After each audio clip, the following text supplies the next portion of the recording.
Hello, this is 21 Questions. My name is Mike van Acker. I run trivia shows, including this one. I love that you're here. Let's go. Question 1. Which 5-letter S word is both a dance and a type of sauce? Salsa. S-A-L-S-A. Question 2. Which Disney character shares his name with what was once a planet? That's Mickey Mouse's dog, Pluto. Pluto is now a dwarf planet. It was busted down to dwarf planet status in 2006, which means when it goes to a party now, all the other planets tease it. Question 3. What brand of yogurt was associated internationally with the slogan, "It's French for yogurt"? That would be Yoplait. And would it surprise you to know that Yoplait is not at all French for yogurt? My French friend tells me that the French for yogurt is actually yaourt. Y-A-O-U-R-T. She says yaourt. And I can tell you that the word Yoplait comes from combining the names of two French dairy cooperatives called Yola and Coplay to make Yoplait. Nothing to do with French for yogurt. Who would have thought they would lie to us in marketing? I'm shocked. Question 4, true or false? The magazine Cosmopolitan was banned in Singapore up until 2004.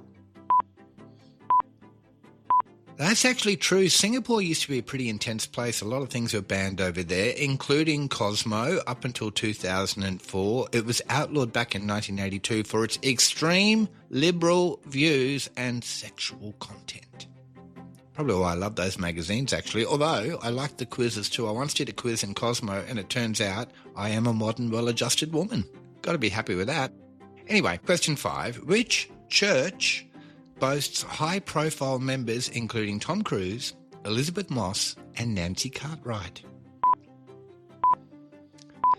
That would be the Church of Scientology. Have you seen the Scientology runs that were a big deal on social media maybe a month or two ago, where the kids were just running through Scientology buildings and the Scientologists responded by taking the doorknobs off the doors and chaining them shut? Crazy world. Anyway, getting back to it, Nancy Cartwright donated, allegedly, $10 million to the Church of Scientology in 2007. So that must be how you get to heaven or something. Question 6. Which food staple, when fermented, is the major ingredient in the Japanese alcoholic beverage sake? And the answer is rice. Good old. Question 7. A worldwide search for what prop used by Michael J. Fox in 1985's Back to the Future is currently underway?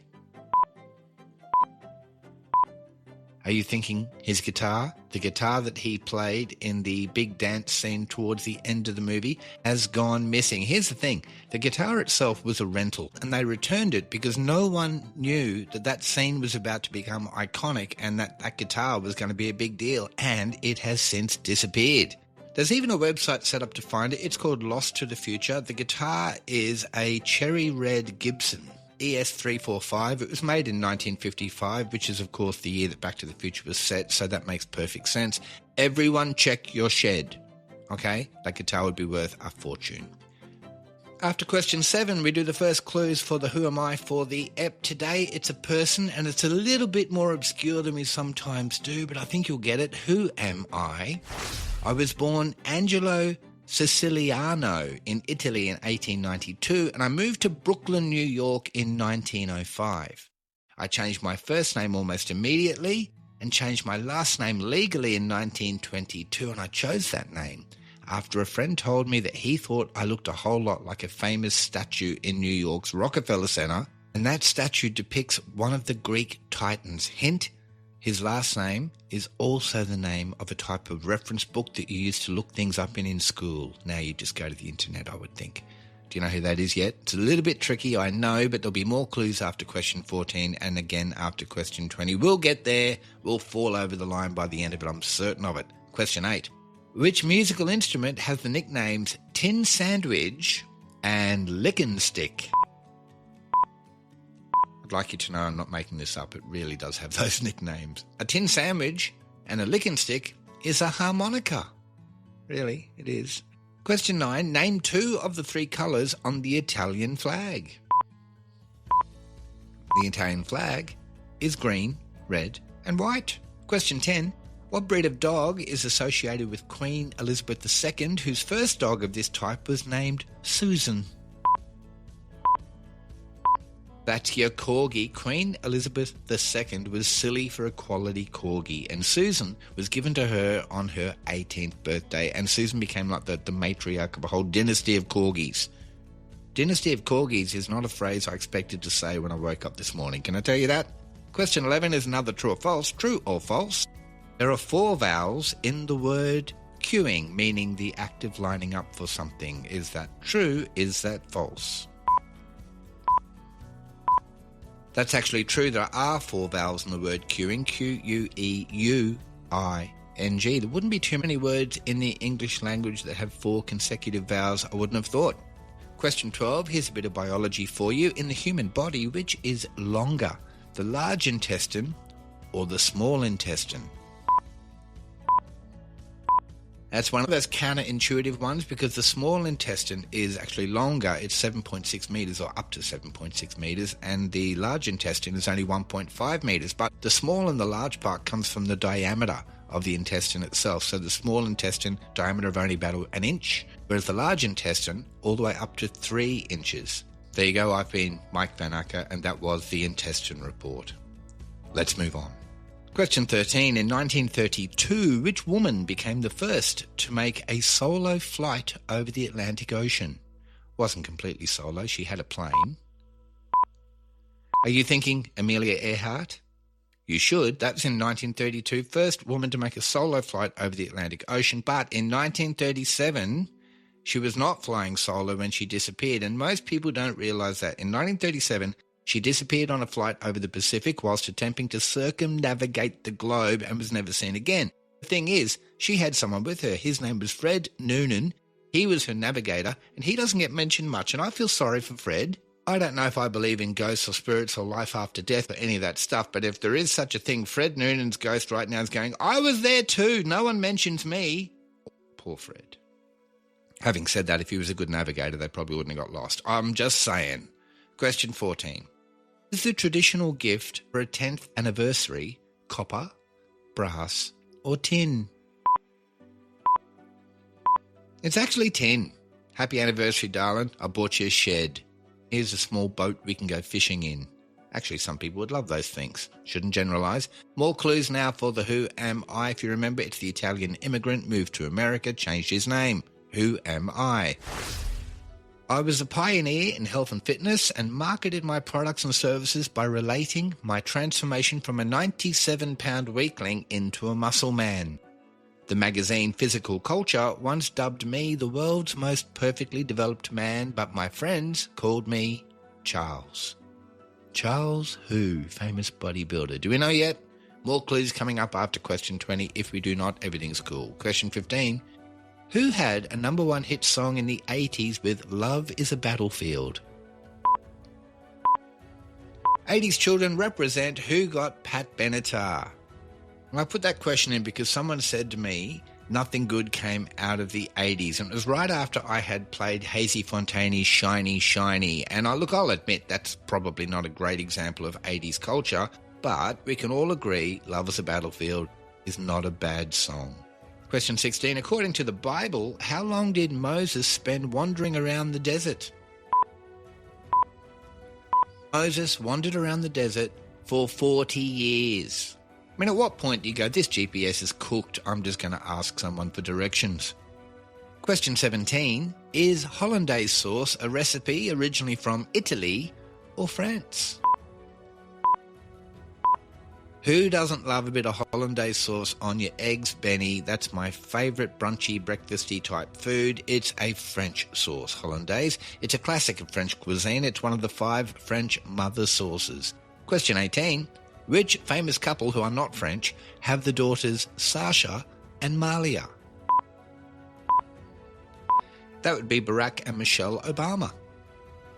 Question 19 on this podcast is always a still alive or not so much. I give you a name and you decide if you think that person is still alive or not so much. Today, Judith Sheindlin. Who's that?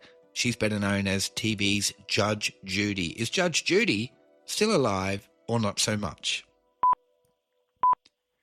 Judge Judy, she's still alive. She is 83 years old. Fun fact, remember the bailiff on her program? I always thought Judge Judy was calling him Bert, but in actual fact, she was calling him Bird because his real name was Petrie Hawkins Bird, B-Y-R-D, referred to often as Officer Bird or Bailiff Bird. Anyway, he was her real-life bailiff when she was a real-life judge. He was her bailiff throughout her career in the Manhattan family court system, and when Bird found out that Judge Judy was going to be on the telly, he sent her a congratulatory letter and said to her, if you ever need a bailiff, I still look good in uniform. And he got the gig, but he got it because they replaced the guy they had already hired. This guy had already shot the pilot, thought he'd got the gig, and they basically went, yeah, no, sorry, Judge Judy's made a captain's pick and you're out and Bird is in. True story. Question 20 is a music question. Were the all-girl group the Pointer Sisters think I'm so excited and jump for my love? Anyway, were the Pointer Sisters from the UK or the USA? The Pointer Sisters were American. They're from the USA. Final clues now for the Who Am I? If you remember, it's the bodybuilder, and we've now revealed that his first name is Charles. Who am I?